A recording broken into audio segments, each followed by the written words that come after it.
Hola, estimados aficionados a la literatura universal y los cuentos navideños tradicionales. Me he colocado un poco que el sol me da de lado porque poniéndome delante de él me ciega, no me permite ver nada. Entonces voy a intentarlo desde esta posición. Cuento de Navidad, Christmas Carol, por Charles Dickens, escrito y publicado en 1843 por Charles Dickens, que, como todos ustedes saben, fue un genio de la literatura universal con obras como Oliver Twist, Oliver, David Copperfield, Grandes Esperanzas, Historia de dos ciudades, un hombre que desarrolló su literatura en la época victoriana. Reinaba la reina Victoria en Inglaterra. Desde 1837 hasta 1901 tuvo lugar la llamada época victoriana, que coincide con el realismo en la literatura. El realismo, que en el caso de Charles Dickens, en su obra se presenta la realidad adornada algunas veces con toques de ironía que nos muestran la maldad, la crueldad real de la naturaleza humana, por ejemplo, los vicios vistos con un prisma cómico en ocasiones, realista, pero distinto al de genios como Balzac, el francés o Stendhal. ¿Por qué? Porque el drama se suaviza en ocasiones con momentos alegres o extraordinarios de finales felices. En la obra de Charles Dickens encontramos personajes o muy malos o muy buenos. Apenas hay tonos grises. Y en Cuento de Navidad vemos la figura del viejo avaro Ebenezer Scrooge. Sabemos que Charles Dickens tuvo una infancia dura porque su padre se dedicó a pedir dinero prestado y no devolverlo. Entonces tenía numerosas deudas que le llevaron a la cárcel, a su encarcelamiento.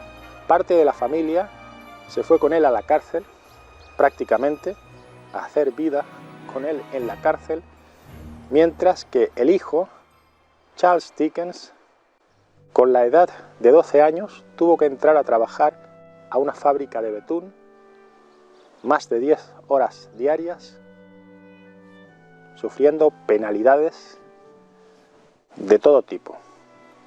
Un niño no debe estar trabajando, eso es lo primero. A tan temprana edad se debe disfrutar un poco la vida, jovialmente, infantilmente, y no esas penurias de trabajar tantas horas, perdiendo la infancia, además de los problemas económicos que tenía él, porque a cambio de ese trabajo pues le daban de comer. Y los domingos iba a ver a su padre a la cárcel. Imagínense ustedes qué infancia, qué adolescencia, qué juventud. Pero se aficionó a la lectura, a la escritura, y con el tiempo consiguió convertirse en ese gran maestro de la escritura, en ese gran autor literario que todos conocemos. Cuento de Navidad es una historia de redención. Una persona mala se convierte en buena al final de la historia, en este caso por motivos fantásticos, por motivos extraordinarios. Le aparecen una serie de espíritus que le muestran el pasado, el presente y el futuro de su vida, y él, en su amargura, al contemplar lo ruin y miserable que ha sido su existencia, decide cambiar para los últimos años de su vida, ser un mejor hombre. Bien, vamos con calma, con tranquilidad, sin agobios. Vi la versión cinematográfica de 1951, un filme británico que con el tiempo se ha convertido en un clásico navideño. Tuvo un gran éxito en su estreno en Inglaterra, no tanto en los Estados Unidos de América, pero con el tiempo en sus pases televisivos, sobre todo en los años 50, 60, 70, cuando la gente veía mucho la televisión, pues Un cuento de Navidad de 1951 fue para ellos una excelente propuesta cinematográfica para la Navidad, para recuperar el espíritu navideño, que era lo que pretendía el autor de la novela original, Charles Dickens, que la gente recuperara ese espíritu de cordialidad, de amabilidad, de ser mejor persona durante los días y semanas que rodean la Navidad y que luego lo intentara continuar haciendo a lo largo del año. Ese era el objetivo de Charles Dickens, presentar un cuento que sorprendiera a la gente, porque él terminó considerando mejor que hacer un ensayo, un escrito sobre lo buena que es la Navidad. Él lo apartó y dijo, no, mejor voy a hacer un cuento que perdure a lo largo de los años. Él desechó la idea de hacer una especie de ensayo sobre lo buena que es la Navidad y prefirió contar todas sus sensaciones sobre la Navidad a través de un cuento sorprendente y que perdurara a lo largo de generaciones en nuestra base cultural. Esa idea que tenemos todos del viejo avaro que se redime de sus pecados y se convierte en mejor persona. También vi la adaptación en forma de dibujos animados de 1971, que ganó un premio Oscar de la Academia de Hollywood en 1972, Un cuento de Navidad, que es considerada una obra de arte por ese dibujo tan artístico que contiene, la forma de resumir en 25 minutos una historia, un relato corto de Charles Dickens. Excelente propuesta que la pueden ver en apenas media hora. De la misma forma, seguidamente vi el largometraje de 1984 para la televisión, Un cuento de Navidad, con George C. Scott como protagonista. ¿Se acuerdan? El general Patton. Fue uno de sus mejores papeles. No quiso recoger el Oscar en aquella ocasión. Es un actorazo. Y aquí lo encontramos en un producto televisivo que para nada sentimos que es inferior por estar realizado para la televisión, porque tiene una buena puesta en escena, un excelente guión, una excelente adaptación, maravillosas interpretaciones, una representación genial del cuento en color, y solo sabemos que es para la televisión por ese formato cuadrado, que es el mejor para las televisiones de la época, de los años 80. Si uno ha leído la obra original, se puede encontrar con ligeros cambios. Por ejemplo, en la versión de 1951 nos cuentan que Ebenezer Scrooge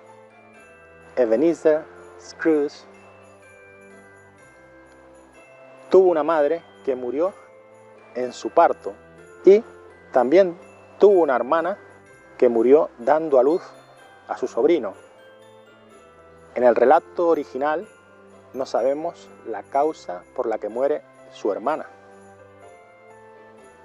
que justo antes de morir le dice, cuida de mi hijo, pero él ha abandonado la habitación antes de eso y no escuchó las palabras de su hermana en sus últimos estertores, cuida de mi hijo. Él descubre esto cuando un espíritu de las navidades pasadas se lo muestra. Vamos con los espíritus.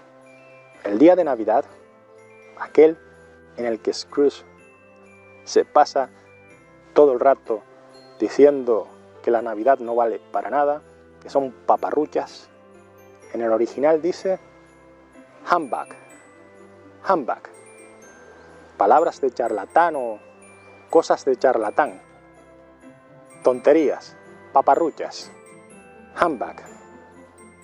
Cuando dos personas vienen a pedirle dinero para los pobres el día de Navidad, él les pregunta, ¿es que no hay prisiones, no hay asilos o albergues? Podríamos traducir. En el original, él nombra las prisiones, prisons, y una cosa que existió en Inglaterra que albergaba pobres a cambio de trabajo, y se llama workhouses, workhouses, casas de trabajo. Workhouse sería en singular, workhouse. Scrooge argumenta que él ya paga impuestos y que con ese dinero se pagan prisiones, asilos, las casas para el trabajo en Inglaterra, workhouses. De este modo, esa noche previa a la Navidad, a Ebenezer Scrooge se le aparece el espíritu de un compañero de trabajo, un socio en realidad, con el que él amasó una fortuna. Y este espíritu le advierte, mira cómo estoy, encadenado. Todas estas cadenas son tan largas como las ruindades económicas que hice en la vida. Ese hombre había sido socio de él. Ese hombre, antes de morir, le había dicho, ten cuidado, no sigas por ese camino. Arrepentido quizás, y ahora se le aparece como un espíritu que le advierte, podrás pasar la eternidad como yo, cargado de cadenas y sosteniéndome la quijada, la mandíbula, con un pañuelo atado para que no se caiga la mandíbula inferior. Este espíritu le advierte que antes de que toque el reloj la 1, le aparecerá un espíritu. Y ciertamente hace presencia el espíritu de las Navidades pasadas, que muchas veces se representa con la figura de una niña, una especie de mujer o niña, jovencita, llena de luz. Le muestra cómo fueron las Navidades pasadas. Por ejemplo, Scrooge tuvo un amor de juventud, una chica que lo abandonó porque él había decidido adorar a otro ídolo, al dinero. Él dejó de amarla a ella por amar al dinero. Y entonces ella lo dejó. Aquí termina nuestra relación. Podría haber sido una excusa, a veces me pregunto, porque las mujeres usan muchas excusas para dejar al hombre cuando se acaba la época de enamoramiento. Pudiendo elegir, pueden elegir a otro y luego dejar a ese otro, por un motorista, por ejemplo, que pasa por aquí. Vamos a creer que la novia de Scrooge lo dejó por esas razones. Este tipo es un avaro, cuando en la realidad pudiera ser que la chica dijera, uy, qué bien, este hombre está acumulando una fortunilla, voy a quedarme con él para vivir bien. Porque poderoso caballero es don dinero. Pero en el relato de Dickens, ella lo deja por eso, y él se convierte en un alma solitaria, cuya compañía es el brillo del oro. Más tarde le aparece el espíritu de las Navidades presentes, que es un señor que viste con un manto verde, una especie de Santa Claus, Papá Noel, Santa Claus. Y siempre me ha llamado la atención que lo representen como un señor que se viste con un manto, una capa verde, y tenga el pecho descubierto, el pecho velludo al descubierto. Y este espíritu barbudo, melenudo, con el pelo rizado y el pecho al descubierto, con ese manto verde, se lo lleva volando por ahí y le muestra las navidades presentes. Le muestra cómo la gente con poco disfruta la vida y sonríe ante las penurias. Aquí entra ya el optimismo de Dickens, esa blancura, ese mostrarnos que los pobres son buenos, ejemplares, a veces, porque en Oliver Twist hay pobres que roban carteras por las calles, que son pillos, pero nos terminan cayendo simpáticos. Y ve cómo los pobres disfrutan la Navidad con lo que tienen.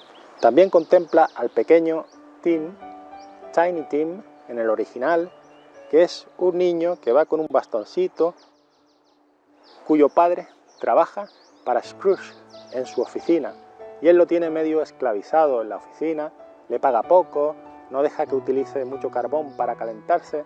Es más, el carbón está cerrado en una caja con llave para que no se gaste mucho. Y este hombre tiene esa familia numerosa en una casa en la que varios hijos se sientan a la mesa a comer la noche previa a la Navidad, y Scrooge ve todo eso. Scrooge, al ver la enfermedad que padece el pequeño Tim, le pregunta al espíritu: ¿sobrevivirá el pequeño Tim? Y este le dice: veo un hueco en ese asiento. Se lo explica de una forma en que él comprende que el pequeño Tim tiene los días contados. Más tarde se le aparece a Scrooge el fantasma de las Navidades venideras. Hasta el futuro, vamos a dejarlo así.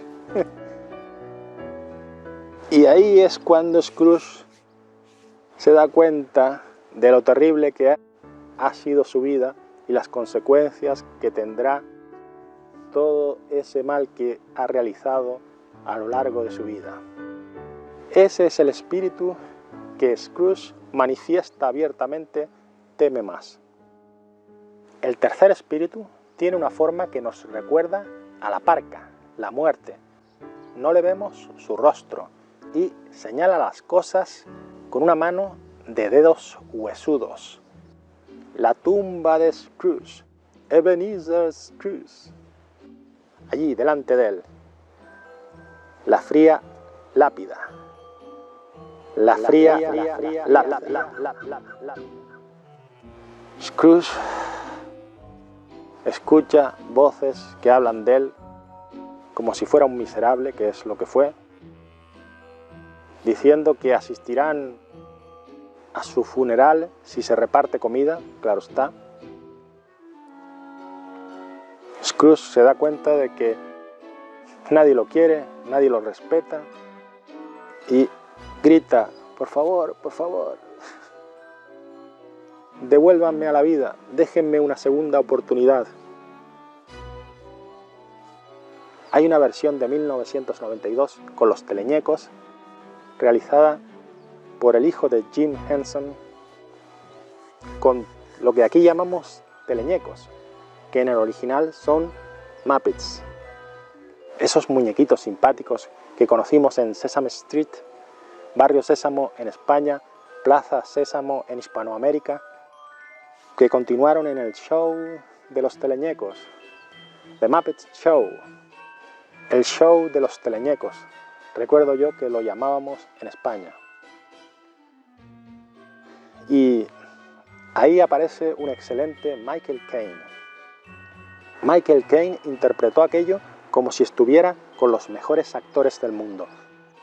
Y en la escena final y todas las que conducen hasta ese momento, Michael Caine va mostrando en su rostro un cambio de la ruindad, de aquel tacaño, aquella mala persona que presta dinero y luego pide unos intereses elevados que nadie puede pagar o pocos pueden pagar.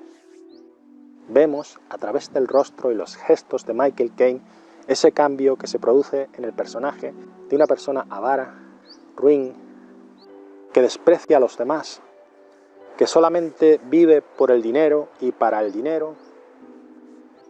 Esa transformación la vemos en toda la actuación de este gran intérprete, Michael Caine, en una película para niños, sí, pero es una especie de obra de arte, porque está tan bien hecha, Cuento de Navidad de 1992, que cuando llega ese momento final, en el que él suplica que le devuelvan a la vida, estamos completamente atrapados, en tensión,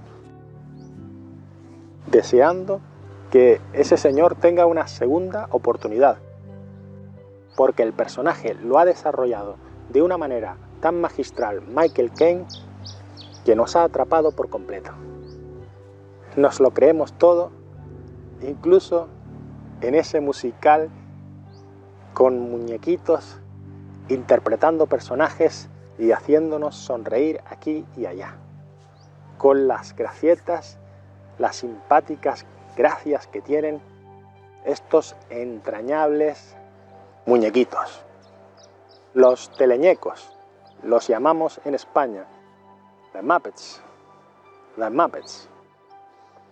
Muppet es una persona tonta o idiota, pero con un sentido simpático. Fíjense ustedes si Charles Dickens triunfó con su intención de hacer un relato que perdurara en el tiempo, que unos 180 años después de él haberlo escrito en 1843, continuamos viendo versiones cinematográficas de su obra y la gente sigue leyendo ese relato suyo, Cuento de Navidad, la historia de redención de Ebenezer Scrooge. Elijan ustedes la versión que más les parezca de su interés, la que más se presente como de su agrado. Hay más de las que he nombrado aquí. Hay una versión de 1970 con actores que también es recomendable. Elijan ustedes la de 1951 en blanco y negro, oscura, sincera, la de 1971, dibujos animados, una obra de arte, la de 1984, estupenda presentación de los personajes, maravillosa ambientación, vestuario, actuaciones, y la de los teleñecos de 1992 para los niños y también para los mayores, para que disfruten ustedes de Michael Caine como Ebenezer Scrooge. La de 1992 deja buenos recuerdos en los niños. Se lo pasan muy bien con ella. Quizás hoy en día la de 1951 es más densa, cuesta más entrar en ella. La de 1984 es para un público adulto que comprenda mejor los razonamientos, las ideas de los personajes, y la de 1992 es para los niños y todos los públicos. Hasta el programa que viene, si es que hay un programa que viene, que tengan ustedes un día agradable. Gracias.